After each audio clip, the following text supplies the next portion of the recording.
I'm Andi Smiley, your friendly podcast guide. I help you elevate your podcast and feel less alone while you're doing it. Today, I'm sharing a conversation I had with Meagan, the host of The Search for the Silver Lining, a kid podcast about Isla, who wants to become a girl knight for King Arthur. During this conversation, I tell Meagan that her podcast is one of our favorites at least 3 different times. I wasn't trying to fangirl, but it just happened. Just so you know, I'll recap the top things I learned from this conversation at the end of the episode, so you don't have to take notes unless you want to. Meagan, thank you so much for being on the Friendly Podcast Guide today. I cannot wait to talk to you about The Search for the Silver Lining. But before we do that, I have a couple of questions to introduce yourself to my listeners and kind of me. So the first one is, what is the last podcast you listened to for you? For me, that's a good question. I mostly listen to them with Isla, and we listen to the Go Kid Go has a full repository of podcasts for all of your podcasting needs. So I would say the last one I actually listened to was Musical Time Machine. Ooh, that's a good one. What they have. We love Go Kid Go at our house. We have a story button. It's like a kid podcast, old time radio looking thing that plays kid podcasts. And there's a lot of Go Kid Go on there. And when they realized that not all of the Go Kid Go shows were on there, they were like, Mom, what else is out there? And so now we're just going through them on my phone in my podcast app. And it's like a whole new world. They're so excited. Yeah. Oh man. I love that. Okay. What is a simple life hack that you have that is making your life better right now? I would say, well, I'm actually like kind of in need of one, but I would say the things that I've learned to do with this whole process is just to lean on people who have subject matter expertise. So it's hard to do when you're running your own company and, you know, it's that age old, like if you want something done right, you just do it yourself. Like it's just easier for me to do so much of it, but then you have so many balls in the air that eventually something is going to fall. So I have to learn to let go of the things that I don't quite have like full expertise on, or I feel like somebody, you know, finding somebody competent that can come on and help. So even for this podcast, you know, it requires really pounding the pavement to try to get some PR and awareness. And I've leaned into 2 friends of mine, Dawn Fallon and Karen Hart. They're in PR. And so they've been able to give me invaluable advice. So instead of me, you know, trying to reach out and do one more thing in addition to the writing and the packaging and getting the talent and all this other stuff, is they're really helping me to kind of put things together and like, what's the narrative, what's the angle, and these are the people that you want to reach out to, and this is how you want to grow it. So I think my hack really is just learning to lean on other people, whereas in the past, being kind of a control freak, you know, like OCD, wanting to do everything myself, and also needing to, you know, when you work with talent, it's my reputation on the line. There's a lot of legality. Like I want to make sure everything is being looked at. So yeah, so that's my hack, is really to just lean on the people around me that have core competencies that I don't, and get their help. Definitely. And I think truly that works really well in podcasting, but I think that's pretty much across the board, right? No one can be good at everything. So Find the people that are good at the things that you're not good at and lean on them. I love that.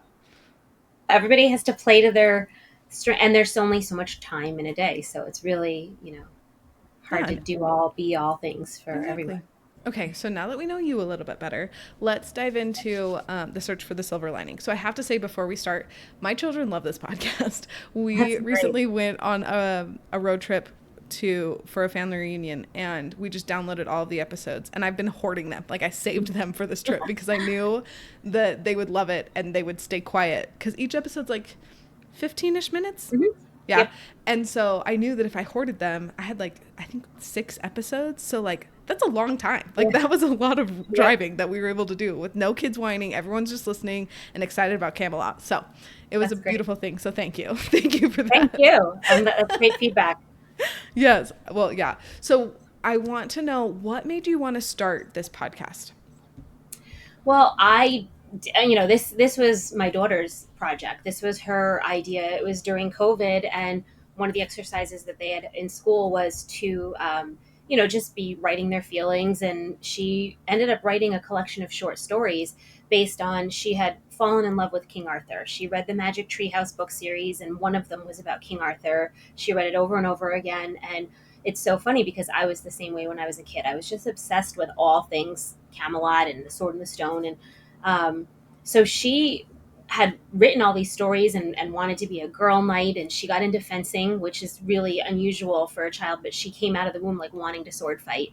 And so we found a place for her to get into fencing. And so she, when I read these stories, I was like, it's so cute because each one is like a lesson. So it was at the time, it was written by a 6-year-old, 4 6-year-olds, and it was about a kid that loses their teddy bear at the park. And when she goes back to find it, another kid has found it. And she felt like, okay, well, now he's happy. I lost it, but I made his day. I don't want to take it back from him. So Isla was always like this glass half full child. She just didn't stay upset very long. She was always able to find the silver lining, which is refreshing for me as a parent. With the work that I do, I'm not always like that. I could kind of get really upset and depressed by the trauma that I'm around, and she could always see the positive.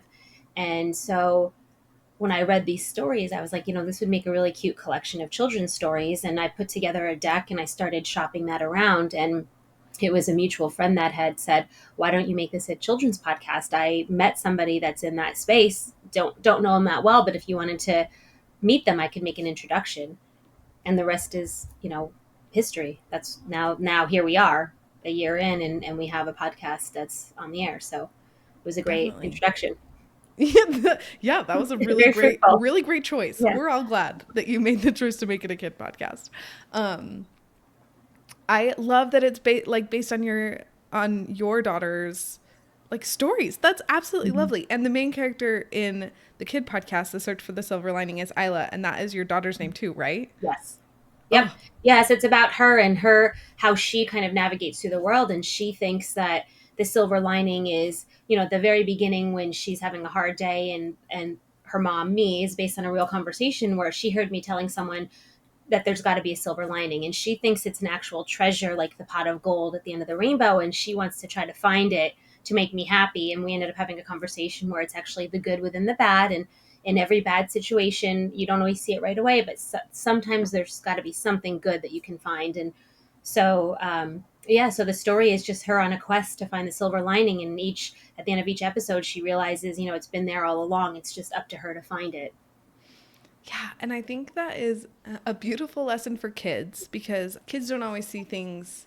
They don't always see the silver lining because it's they're very black and white, which makes sense. They're learning how to be in the Right. world. But I think it's good for them. But I think it's also like a good reminder for me as I'm like driving around with the kids to be like, you're right. Like, yes, we're stuck in traffic, but you know what? We're all here together listening to a podcast. Like, I feel like it's just a nice reminder for me also in whatever situation we're in. So It's that, like, I mean, the example you gave just there is a conversation we got into literally a week ago. We were going out to my parents and we were in standstill traffic, and my husband and I were just like so frustrated. We were already late. And, as we kind of creep by the cause of the traffic, there was a mangled car. And I was just like, that makes me so sad. Like all this time we wasted being frustrated and like just focusing on the negative, and we are here safe in our car, and somebody's world just, hopefully, it was not catastrophic, but someone's world just changed, and that's how quick it can be on a dime. So we have to just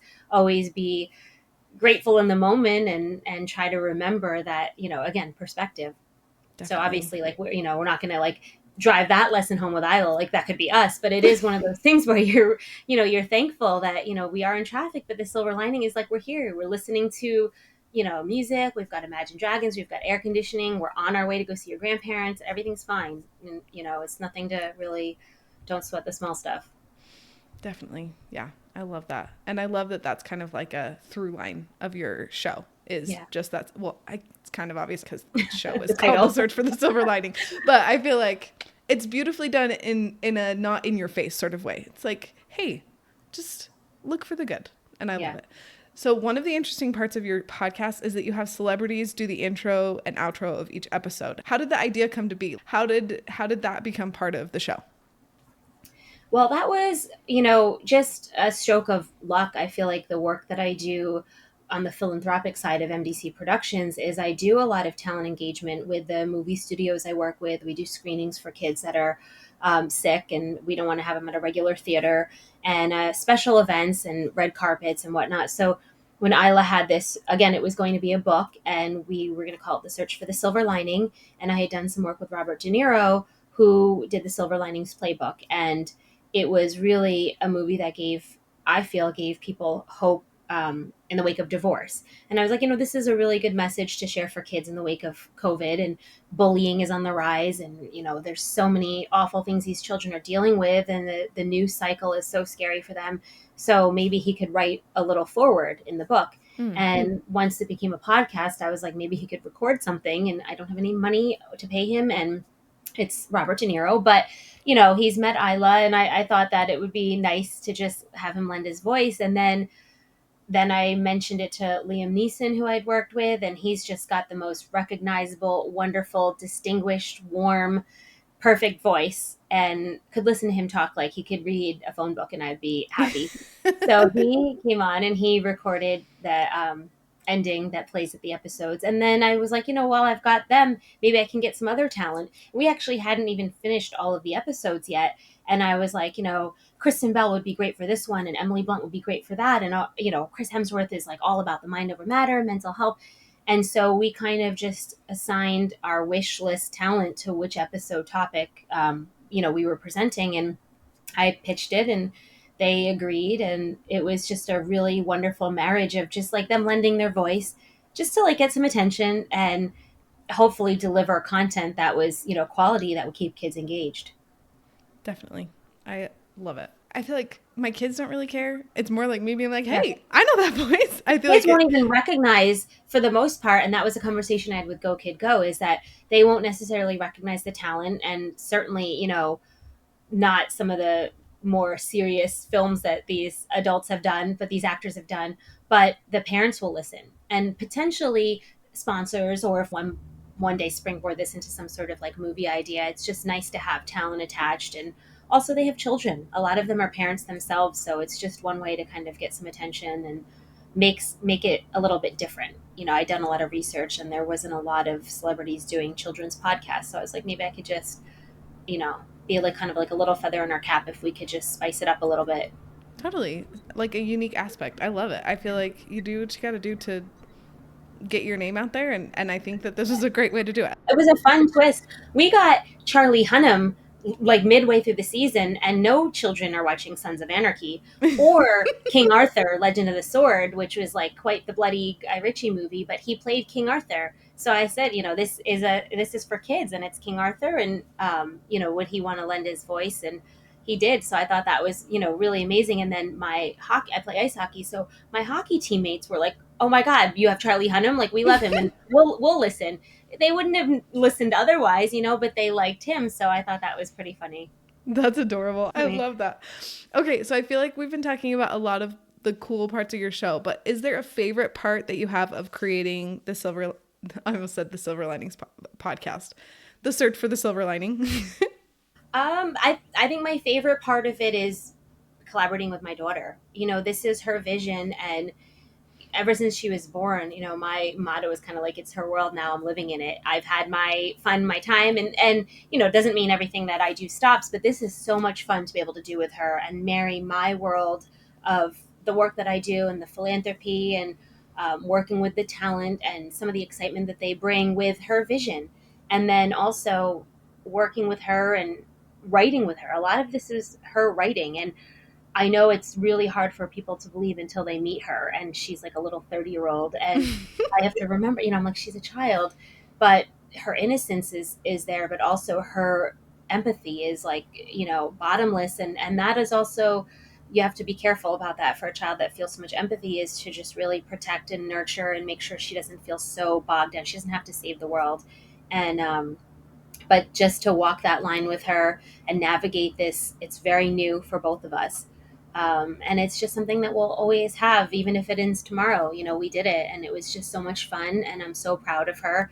She records it and she practices, she prints out the scripts and she reads her lines and works on her inflection. And she's had some advice from the talent I work with, like acting tips. And So yeah, that's just been the best part of it is the fact that I get to do it with my daughter. Definitely. Wait, so she voices Isla? She voices Isla. Oh Yes. my gosh, I love that so much. Yeah. That makes it even better. Like, we already obviously love the show, but that is so sweet. And truly, one thing that I have noticed about my kids and other kids is when there is a kid's voice on a Hmm. kid podcast, it just like immediately shoots to the top of my Yeah. kids' favorites. So, I agree. And yay. I think the parents are more willing to listen. No parent wants to hear over and over again their kids listening to podcasts where it's an adult playing a kid voice. It's like you can listen to it once or twice and then it's like, okay, we're on the 12th time, but I can listen to the children speaking and laughing, over and over again. It's just, there's such an innocence about it. And I think that's what, I'm hoping that children will connect with. Definitely. So, speaking of you and Isla writing, what made you decide to write all of Merlin's lines as rhymes? That's it, Isla. Believe in yourself and raise the bar. Give it your best and you'll go far. Knights in training, listen here. I'm looking for a volunteer who will help our brave young guest as she embarks upon a daring quest. My kids think it is so fun and like hilarious that Merlin is always rhyming. And also, like, was it hard to write in rhymes? Because I feel like that would be really hard for me. Well, no, actually, that was Jennifer Clary. So she's one of the Okay. co-founders of Go Kid Go. She took some of the early iterations of what I had adapted from just the book pitch into a podcast format, just so I could see how they should be developed. And she started introducing some of the rhymes. And so I, wanting to stay true to Isla's voice, I was like, can I just take a stab at writing? Like they gave me a writer that could work with me, but I really wanted to stay true to Isla's vision for at least the first go around. And they trusted me. It was amazing. And he was amazing, Ben Fleck. And so I loved the idea of having Merlin be this quirky, rhyming. And so Isla and I just had so much fun with it. And I've always liked to write and I've always loved to write poetry. And so I would come up with these quirky lines and Isla would be like cracking up. So I was like, I think the kids will like this. I didn't want him to be like cheesy, but I thought it broke up some of the like, more serious topics by having him be this eccentric, rhyming wizard. Oh yeah. Every time he talks, I just picture like a cartoon version of Gandalf Yeah. almost rhyming. Like, Yep. and I Yep. love And it the so actor much. they found for the voiceover actor is amazing. He reads it just how we pictured it in our heads. He's just so quirky and funny, but he's got the wisdom in there and I love it. Yeah, I love it too. Yeah. Merlin, I think as an adult, Merlin's one of my favorite characters because he's like all knowing, but he doesn't tell Yeah. him everything. But also, he's like quirky, all this. Like, Yeah. he's just a fabulous character. So, good job. You wrote a And he had to fabulous be character. trustworthy. You have this like Yes. 9-year old girl that goes in another world and you teach your kids stranger danger, but you want him to be trustworthy and funny and approachable. So he can't just be this scary wizard and he can't just be this kooky rhyming guy. So, I hope we were able to like marry that into, you know, a wise sage, someone who's like her mentor and, really Yeah, no, approachable too. totally.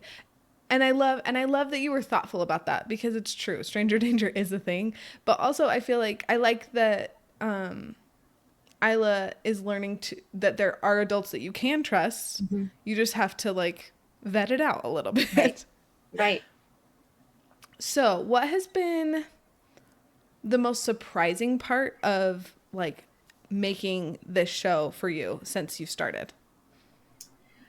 Um, I would say what is the most surprising and probably the most rewarding is the feedback that I get. So I don't really know the full listenership because we're so new, but because of the talent, I feel like it did attract some attention from their fans. So I was getting some random outreach from people who were like, "Oh, I was listening to it in the car with my child," and I got an email from someone whose son is 12 and he's autistic and he does not do car rides well. And she Mm. said they put this on and he loves it and it's like nice for the whole family because he calms down, he listens to it, he wants to know what's going to happen next. And so for me it's like so emotional, like the reward of hearing that, like my daughter's stories are, it's really kids helping kids. This is her thing, I'm just the facilitator, but to be able to know that we're helping other people or entertaining other people, and being that I work in entertainment, it's so nice to be somebody that's putting out good content that is positive for kids in the sweeping field of like negativity that they're always exposed to. It's really nice to help. Definitely. I love that. And so, like, I feel like I'm a step out from that. So I just tell people about kid podcasts. And I feel like I get so many messages that are just like, I didn't know kid podcasts exist. Right. And now I do. And they're amazing. And I'm like, I know. I'm so glad you're on the boat with me Yeah. now. And yeah, it's just such a beautiful thing when you can help parents parent better. Not better, Right. but just like easier, I guess. Mhm. Just like give them another tool. That's exactly, it's empowering. And I feel like at its core, we want to empower children, but also for parents, there's just, you don't know, there's just so much. And you hear the warnings all the time, like with social media and the bullying in school and the like harrowing news cycle, and you don't know what to trust. So to have a trusted resource like yourself, who is kind of compiling and listening yourself and making recommendations, that's really helpful for parents, and hopefully for them to be able to go kid go. And it's so wholesome, and that's what I really love. That's why we went with them. I just got such a good feeling, about them from day one. Yeah. Oh, I could talk about Go Kid Go probably all day long, but we are not here for them. So one thing that I don't feel very comfortable talking about, but I want to force myself to get more comfortable talking about, is money. So, we're going to talk about money for just a minute. I'm like, what's it called when you like force yourself to do something therapy? It's like whatever. Immersion therapy. Yes, thank you. It's immersion therapy for me being uncomfortable about money. Here we are. So, have you made any money from your podcast yet? No. I'm comfortable talking about it as well, but unfortunately $0. But that was never, I mean, the goal was not to make money with this. It was really to um, obviously be able to have a project with my daughter, to bring it to life and to see if we could help other children. And one of the things that I talked about with Go Kid Go early on was that I wanted it to be free for children. And I don't know, the way everybody was kind of hit during COVID and the pandemic and the way everything is right now, it's just, I don't want it to be like one more subscription so a young child doesn't have access to this content.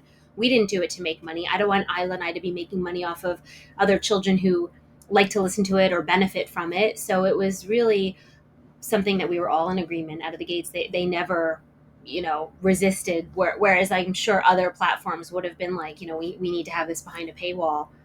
I knew it wasn't going to be a big money maker. And I know children's podcasts aren't necessarily a big money maker, but they are a growing medium, one of the fastest growing. And from this, there are a lot of other avenues where hopefully we could take this down the line. An animated series would be amazing. I don't think we've seen any Sword in the Stone type story since like the 1970, what the Disney Sword in the Stone. Yeah, no. And then there was like Merlin, which was for adult streaming on Netflix, and the Legend of the Sword with Guy Ritchie, and that was really for adults. So there's other opportunities, and I'd love to still go back to explore that book deal and get a children's, and again, not a lot of money in that either. They're just going to be little children's books, but the more we can get it out there, I think there's other opportunity that will come from it. Definitely. And sorry, I've got this hair that just keeps bugging me. I love that you didn't go into it being like, I'm going to make so much money. But also, you're like, there are opportunities that will come from me bringing this service to the world. And I think that's such a great mindset to have. Being like, I am open to the opportunities, but also I'm not here to like make this inaccessible for kids that need it. Right. We just want to entertain. Again, being around so much talent and loving their movies and seeing how much children and families are impacted by their movies as a form of escapism.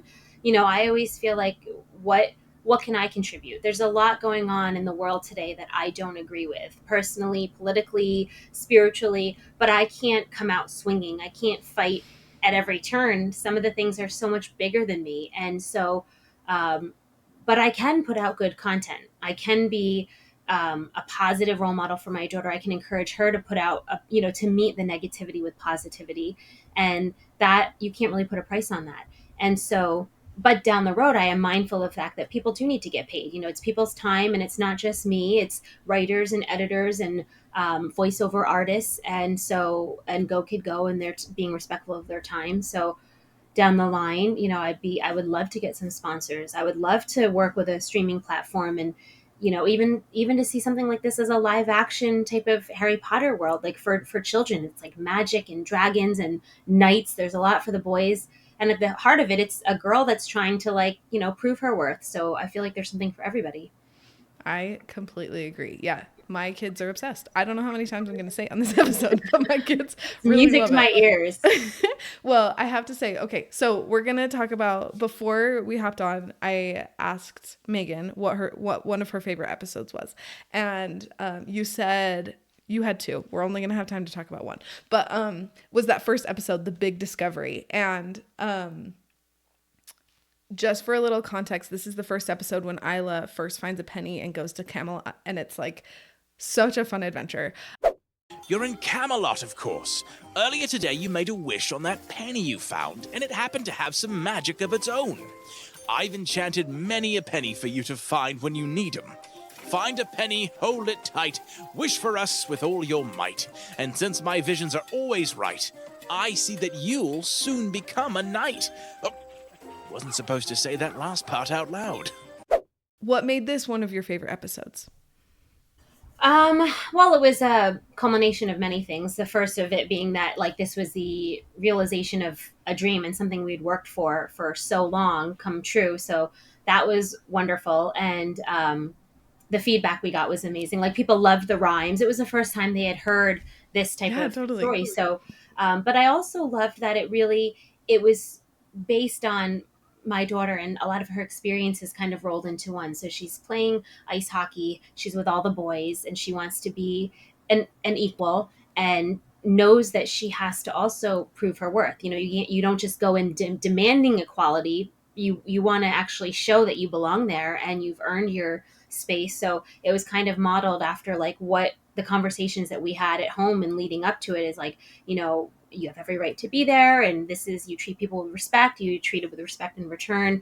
And she's sets out to prove her worth, and she's also kind of hiding her identity. She's this time traveler from the future, so we did work in some of the magical element, but at the same time she meets and befriends this young boy with who's training in Camelot, and it turns out that he is King Arthur in disguise, and he's going there to see the knights that are training to become knights who will serve him. He wants to see what they're all about without being king, without coming in with his crown, and how people treat him when they think he's just like them, because he is. The whole story of King Arthur is, obviously, he was just a boy raised on a farm and didn't know he was the son of a king until he pulled that sword from the stone. So it really shows that, like, no matter who you are, where your background is, or where you're from, everybody inside has that feeling of wanting to be accepted and proving their worth. And so yeah, I think that was just, there was so many little, like, adult themes woven through that I think touches kids in a way that, like, they don't really get the full gravity of it, but they walk away feeling like, I feel like I've learned something. But the parents know, so that there's a lot of conversational starters there that Definitely. They can work with their child after. Yeah. Truly, like, the whole show, but especially this first episode, I noticed that, how do I even word this? It was like Isla was being underestimated, right? Like, they didn't think that she could do all of the things that she knew that she could, and she was like capable and worthy of doing all of these amazing things and becoming the first girl knight. And I think a lot of times kids get underestimated, and so I really loved this first episode where you were like, no, don't let other people underestimate you. And if they do, don't let that, like, reflect back on yourself. Don't underestimate yourself. And I absolutely loved that. And also to have one person, in this case, like in the real world, it's her mom. And when she goes to Camelot, it's Merlin. It also shows the importance of having, like, somebody who believes in you and reminds you. And if for nothing else, for these children, it might just be a character from a movie you see or a book you read or a story you remember like this, but hopefully it's a parent or a coach or a teacher, but somebody that just reminds you of your worth as well. And just, it's like, you've got this. And the kid's like, you're right, I do. Like, it's sometimes you just need that little reminder. I completely agree. Yeah, sometimes you just need that little push almost that she gets from, like you said, both her mom and then Merlin in Camelot. So in the first episode, Isla gets to show her sword skills, and you said that Isla is a fencer. So is that why you added that part of her like being really good with a sword into the show? Yes, she wanted to, like, right from the beginning. She was like, okay, but then I fence, right? And then I fence, right? Like, so she really wanted to be able to, and again, it's something that is so bizarre to me. Like, without even getting into like the spirituality of life, like she literally came out of the womb wanting to sword fight, and whether it was like playing with like wooden spoons or getting a styrofoam sword, she's like from the medieval times, I think. But she when we found out that there's actually a fencing academy that's in our town, of all places, and so we enrolled her, and she fell in love with it. She's an amazing coach. He was a fencer for the Olympic team, and he's amazing, and it's teaching her so much about discipline and balance and conditioning, and it's helped her with her podcast. Let's see what you've got, Isla. I'll spar with you. Knights in training, gather round. Join us in this hallowed ground. Your king is here, so bend the knee and witness part of history. You're King Arthur? Wow, it's an honor to meet you, sir. All hail the king. We are here to serve you, King Arthur. I expect knights to represent Camelot with honor, kindness, bravery, and fairness. So let's go, Isla. It's your time to shine. Wow, she can fight! Amazing! Look at that move she just did. How could she block that swing? Sword fights require lots of thought. It's something that cannot be taught. You won't find this in your books. But the lesson is, don't judge by looks. Isla's will is full of fight. I told you she'd become a knight. You're putting up one heck of a battle, Isla. Ooh, that is so cool. And I honestly, when we were listening to that first episode, I was surprised that Isla was so good, because that's not really a thing that you think about, like even just kids in general being good at swords. So that was really fun. That's such a fun like tidbit, like behind the scenes of why she is fencing immediately. She is sword fighting immediately, because Isla was like, hello, we're adding it. It does. I think it comes up maybe in like, I'm not sure if we left it in, but in one of the episodes, she does explain to Merlin that in the future, which he knows because he's all knowing, but she fences, and everything has its like evolution through time. So obviously we don't run each other through with swords anymore, but fencing is an evolution of, what we had in the past. And so, so she is able to bring something of value back to the past, which is her knowledge of self-defense and sword fighting in the future. Totally. I love it so much. Yes. We are all about so I have 2 little girls and a son, and it's really fun truly, my son is just as into it. He's like, go Isla, yeah. But it's really fun for my 2 daughters to be like, Isla's awesome. She can do anything. I can do anything because Isla can do anything. I'm like, yes to all of that. So we love Isla at our house. Truly, speaking of that, my daughter, every time now she finds a penny, she will wish on it to go to Camelot. So I was wondering how did the lucky penny play into that? Who decided that was the way to get to Camelot? That was, again, I think that was Jen. She wanted there to be some sort of token to make it relatable for their children. It wasn't just Isla was this special chosen child. There was something that other kids could have and see and think and remind them. So Isla and I were we always had this tradition, and I had it growing up with my mom, which was, find a penny, pick it up. And then my mom's running around picking up pennies, and and then I ended up, and when you're growing up, I'm like, oh my God, Mom. And then when I have Isla and you teach the same thing, it's a way to just kind of it's a tradition. And when I started researching it, I realized it actually originated back in these medieval times, and they had these tokens, these golden tokens. And that's where this ancient, find a penny, pick it up type of thing came from. So we worked that in, and now she said a lot of her friends say the same thing. Whenever they see a penny, they think it. And she's got her younger cousins are like, I wish we had magic pennies. And, so it's taken on its own little life form of its own, which is cool. That is so fun. Yeah. No, my daughter, every time she finds a penny. And I'm just I love it. I'm like, yes, girl, live your best imagination life. And she'll be like, hey, I just got back from Camelot, because obviously when you pick the penny up, time stops here, so you can go have your adventure. And we're like, oh, well, what did you do? I think that's really amazing fun. Yeah. So she has her own adventures. Yeah, it's absolutely lovely. Yeah. So how many episodes are going to be in this first season? We have 3 more left. Yes, we have 3 more left. So then, Awesome. and then hopefully we'll be back for, we'll get more episodes going. We have a whole bunch written already. Because again, this was based on children's book series. So I just need to adapt them. But again, I'm not sure what the future holds. So hopefully we get, a demand for a second season and we can come back with more talent and more fun stories and keep it going. Definitely. Well, that was going to be my next question because my children are already asking. They're like, so when this is done, when is there going to be more? Like, I don't know, but I can ask. So Yeah. here we are. Well, it's definitely go kid go. I mean, I want to work with them. I'm in it for the long haul with them. We're approaching the end of this season, so it's definitely on the docket to have the conversation with them and figure out what we need to do to move forward and have a small little hiatus and then jump back on. And it will hopefully be easier the first time around. I did all 10 episodes at once, like before they greenlit it. Like they kind of wanted continuity and to see like where I was planning on going before they invested in me and took a chance with me. So I spent almost a year like just like writing. And Sure. so now I think that there's an audience and there's some engagement and people like it, then it'll be a little bit easier. We can kind of write as we go and just kind of stay ahead of the curve that way. Totally. So hopefully. Well, we love it at our house. We tell everyone about it, and Thank hopefully you. that will That's help. amazing. But thank you so much for making this amazing podcast and for coming on my show today. This has been delightful. I've loved talking to you. I appreciate it. I thank you so much for having me. It's just the more I can spread the word and get it out there. Like I said, this is the part that's hard for me. I'm usually the one behind the camera or doing the interviewing and talking about myself and the project because, it's a learning curve. So I'm not always the most comfortable, but it's something that we are passionate about. So I appreciate the opportunity to talk about it.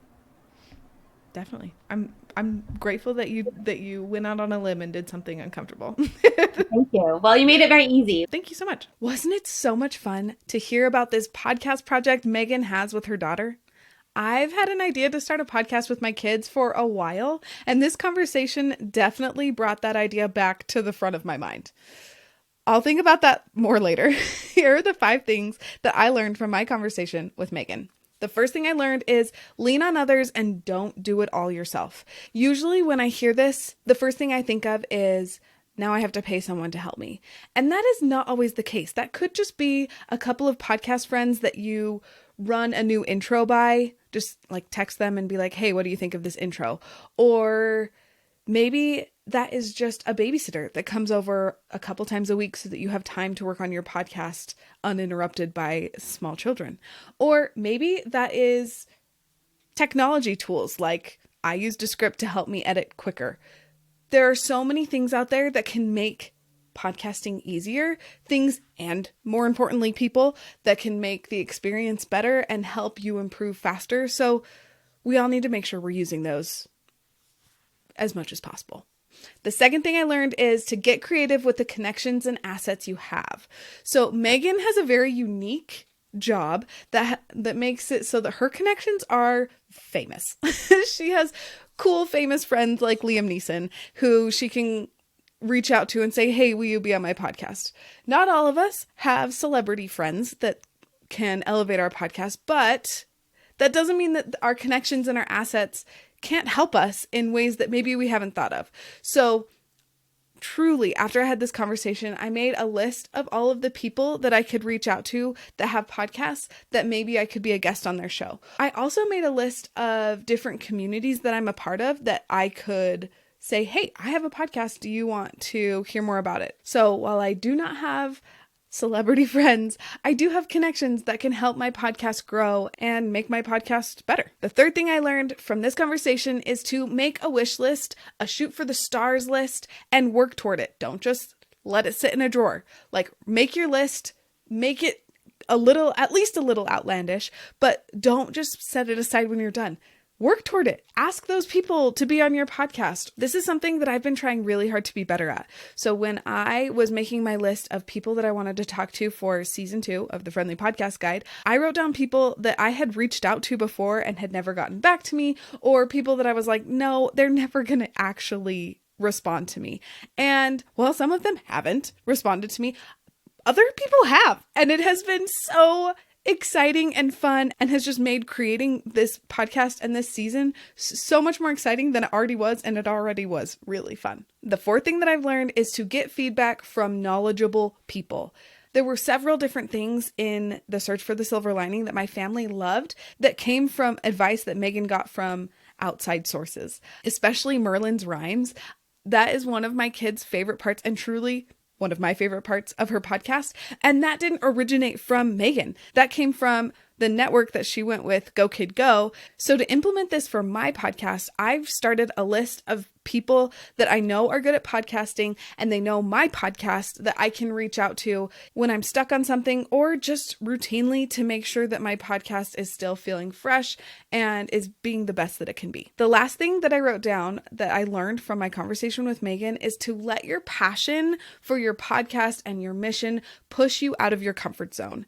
At the end of our conversation, Meagan talked about how doing PR and marketing for her podcast and talking about it to strangers like me, we were strangers before we got on there, now we're friends, was hard and definitely out of her comfort zone.